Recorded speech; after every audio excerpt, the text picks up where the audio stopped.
మరిపూడి పెద్దాపురం రోడ్డుకి మన ఎమ్మెల్యే గారి సహకారంతో ఎమ్మెల్యే గారు తెలిసాక నేను అడిగింది అదే ఒక్క మొదల కోరిక. ఆ కోరిక వాళ్ళు నెరవేర్చారు. 1,20,00,000 ఆ రోడ్డు పోయి ఇస్తున్నారు. ఎమ్మెల్యే గారు శాంక్షన్ ఇచ్చారు. కాబట్టి మన ఊరి తరఫున మన ఎమ్మెల్యే గారికి ఎప్పుడు రుణపడి ఉంటామని మరీ కోరి ప్రార్థిస్తున్నాను.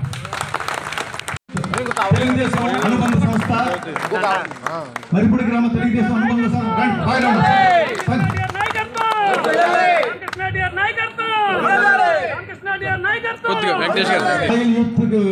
మరిపూడి దేశం పార్టీ తరఫున జనసేన బీజేపీ తరఫున కూడా వారికి ప్రత్యేకమైన ధన్యవాదాలు తెలియజేసుకుంటున్నాం. 3 పార్టీలని సమర్థవంతంగా ఎక్కడ బ్యాలెన్స్ తప్పకుండా నడిపిస్తున్న ఆళ్ల గోవింద్ గారికి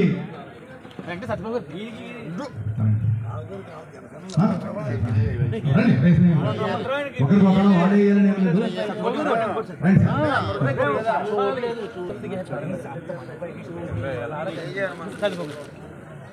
పార్టీ టీడీపీ రంగంపేట మండల అధ్యక్షులు సత్తుబాబు గారికి రాయలతో చాలా చక్కటి కార్యక్రమం నిర్వహించారు.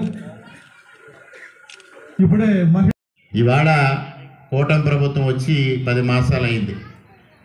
ఈ 10 మాసాల్లో మనం నియోజకవర్గానికి ఈరోజు అదే నిన్నటి రోజున శాంక్షన్ ఈ రోడ్డు దుప్పలపూడి కాపురం 2 కోట్లు 3 కోట్లతో దాదాపు 94 కోట్ల రూపాయలు అభివృద్ధి కార్యక్రమాలు చేస్తా ఉన్నాం.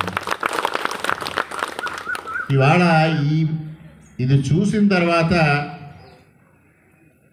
వైఎస్ఆర్సీపీ నాయకుల్లో ఒక భయం మొదలైంది. రేపు మనకు పుట్టగతులు ఉంటాయా అని. అందువలన రకరకాల కార్యక్రమాలు మొదలుపెట్టారు.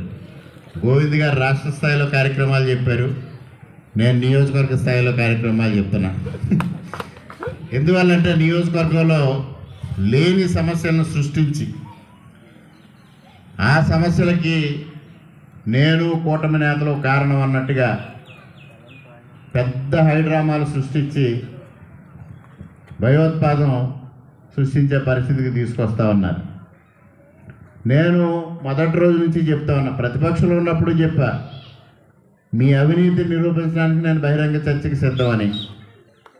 ఇవాళ చెప్తా ఉన్నా, అభివృద్ధి అయినా అవినీతి అయినా చర్చించడానికి నేను సిద్ధంగా ఉన్నానని. నేను కాకపోయినా మా గ్రామస్థాయి నాయకులైనా చర్చలకు సిద్ధంగా ఉన్నారు. ఎందుకంటే మనం పారదర్శకంగా ఫిగర్స్తో సైతంగా చెప్తాం, గణాంకాలతో సైతంగా. వాళ్ళ అవినీతి అయినా చెప్తాం, మన అభివృద్ధి అయినా చెప్తాం. దానికి రారు, సోలో వీడియోలు మాత్రం చేస్తారు. ఆ సోలో వీడియోలైనా స్పష్టంగా ఉంటాయి అంటే ఎడిటింగ్ పాపం ఒక 4-5 టేకులు తీసిన తర్వాత అవి కూడా కాకుండా ఎడిట్ చేస్తూ ఉన్నారు. ఎందువల్ల ఈ దౌర్భాగ్యమైన పరిస్థితి?